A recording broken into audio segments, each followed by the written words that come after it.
दोस्तों, माता सबरी भगवान श्री राम की परम भक्त थी, जिन्होंने प्रभु श्री राम को अपने जूठे बेर खिलाए थे और प्रभु श्री राम ने उसे बहुत प्यार से खाया था। माता सबरी का असली नाम श्रमणा था। वह भील समुदाय के सबर जाति से संबंध रखती थी, इसी कारण कालांतर में उनका नाम सबरी पड़ा। हेलो दोस्तों, स्वागत करते हैं आप सभी का अपने चैनल ज्ञान मंथन पर। और दोस्तों, आज के अपने इस वीडियो में हम आपको जानकारी देने वाले हैं माता सबरी के बारे में। बता रहे हैं आपको माता सबरी की संपूर्ण कथा। तो चलिए दोस्तों, बिना कोई देरी किए शुरू करते हैं इस वीडियो को। दोस्तों, माता सबरी एक आदिवासी भील की पुत्री थी। देखने में बहुत ही साधारण पर दिल से वह बहुत कोमल थी। इनके पिता ने इनका विवाह निश्चित किया, लेकिन आदिवासियों की एक प्रथा थी, किसी भी अच्छे कार्य से पहले निर्दोष जानवरों की बलि दी जाती थी। इसी प्रथा को पूरा करने के लिए इनके पिता सबरी के विवाह के एक दिन पूर्व 100 भेड़ बकरियां लेकर आए। तब सबरी ने पिता से पूछा, पिताजी, इतनी सारी भेड़ बकरियां क्यों लाए हैं? तब पिता ने कहा, सबरी, यह एक प्रथा है जिसके अनुसार कल प्रातः तुम्हारी विवाह की विधि शुरू करने से पूर्व इन सभी भेड़ बकरियों की बलि दी जाएगी। यह कहकर उसके पिता वहाँ से चले जाते हैं। प्रथा के बारे में सुन सबरी को बहुत दुख होता है।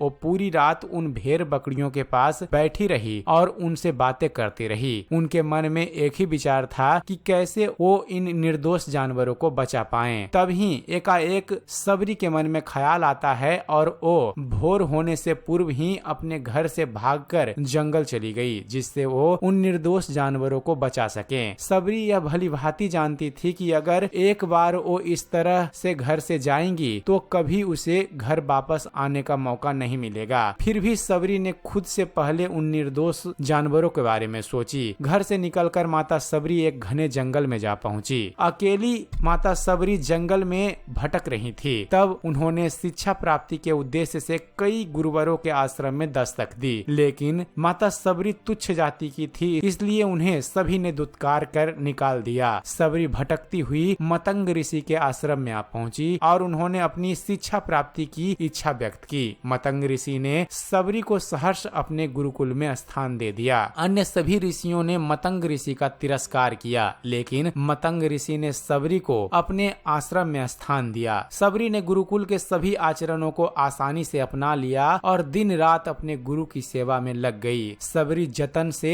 शिक्षा ग्रहण करने के साथ साथ आश्रम की सफाई, गौशाला की देखरेख, दूध दोहने का कार्य के साथ साथ सभी गुरुकुल के वासियों के लिए भोजन बनाने के कार्य में लग गई। कई वर्ष बीत गए। मतंग ऋषि सबरी के गुरु भक्ति से बहुत प्रसन्न थे। मतंग ऋषि का शरीर दुर्बल हो चुका था, इसलिए उन्होंने एक दिन माता सबरी को अपने पास बुलाया और कहा, पुत्री, मेरा शरीर अब दुर्बल हो चुका है, इसलिए मैं अपनी देह यहीं छोड़ना चाहता हूँ, लेकिन उससे पहले मैं तुम्हें आशीर्वाद देना चाहता हूँ। बोलो पुत्री, तुम्हें क्या चाहिए? आंखों में आंसू भरकर माता सबरी मतंग ऋषि से कहती हैं, हे गुरुवर, आप ही मेरे पिता हैं। मैं आपके कारण ही जीवित बची हूँ। आप मुझे अपने साथ ले जाएं। तब मतंग ऋषि ने कहा, नहीं पुत्री, तुम्हें मेरे बाद मेरे इस आश्रम का ध्यान रखना है। तुम जैसी गुरु परायण शिष्या को उसके कर्मों का उचित फल मिलेगा। एक दिन प्रभु श्री राम तुमसे मिलने यहाँ आएंगे और उस दिन तुम्हारा उद्धार होगा और तुम्हें मोक्ष की प्राप्ति होगी। इतना कहकर मतंग ऋषि अपनी देह त्याग कर समाधि ले लेते हैं। दोस्तों, उसी दिन से माता सबरी हर रोज प्रातः उठकर बाग जाती है, ढेर सारे फल इकट्ठा करती है, सुंदर सुंदर फूलों से अपना आश्रम सजाती है, क्योंकि उन्हें भगवान श्री राम के आने का कोई निश्चित दिन का पता नहीं था। उन्हें केवल अपने गुरुवर की बात पर यकीन था, इसलिए वो रोज भगवान राम के इंतजार में समय बिता रही थी। वो रोजाना यही कार्य करती थी। एक दिन माता सबरी आश्रम के पास के तालाब में जल लेने गई। वहीं पास में एक ऋषि तपस्या में लीन थे। जब उन्होंने सबरी को जल लेते देखा तो उसे अछूत कहकर उस ऋषि ने उन्हें एक पत्थर फेंक कर मारा और उसकी चोट से माता सबरी के बहते रक्त की एक बूंद तालाब का सारा पानी रक्त में बदल गया। यह देखकर संत सबरी को बुरा भला और पापी कहकर चिल्लाने लगे। माता सबरी रोती हुई अपनी आश्रम में चली गई। उनके जाने के बाद ऋषि फिर से तप करने लगे। उसने बहुत जतन किए, लेकिन वो तालाब में भरे रक्त को जल नहीं बना पाए। उसमें गंगा,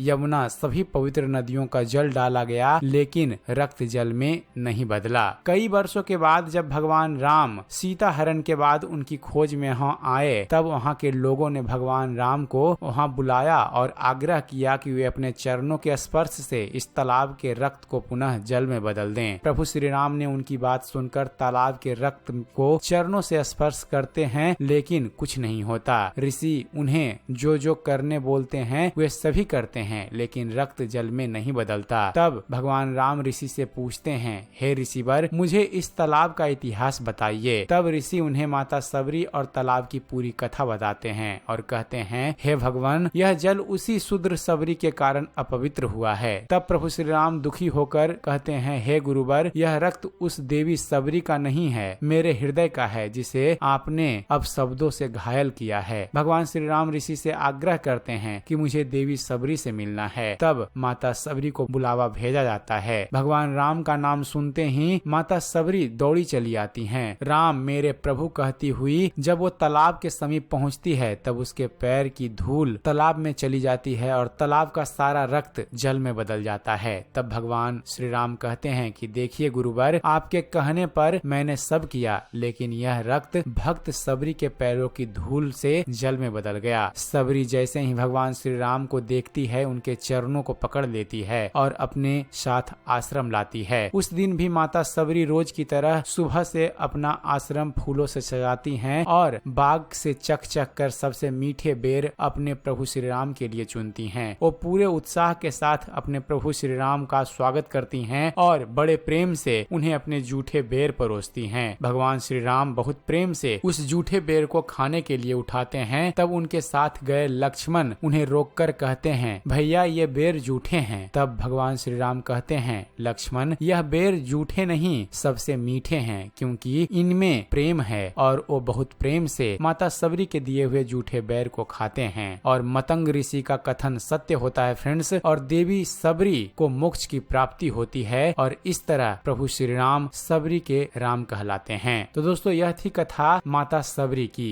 उम्मीद करते हैं फ्रेंड्स आप सभी को हमारा वीडियो पसंद आया होगा। अगर वीडियो पसंद आया हो तो वीडियो को लाइक और शेयर करना ना भूलिएगा। और दोस्तों, ऐसे ही ज्ञानवर्धक वीडियो देखते रहने के लिए आप हमारे इस चैनल ज्ञान मंथन को सब्सक्राइब जरूर कीजिएगा। आप हमारे इस चैनल को सब्सक्राइब कीजिए और हम आपके लिए ऐसे ही ज्ञानवर्धक वीडियो लेकर आते रहेंगे। तो फिर जुड़े रहिए आप हमारे इस चैनल के साथ और देखते रहिए, जानते रहिए। धन्यवाद। जय हिंद।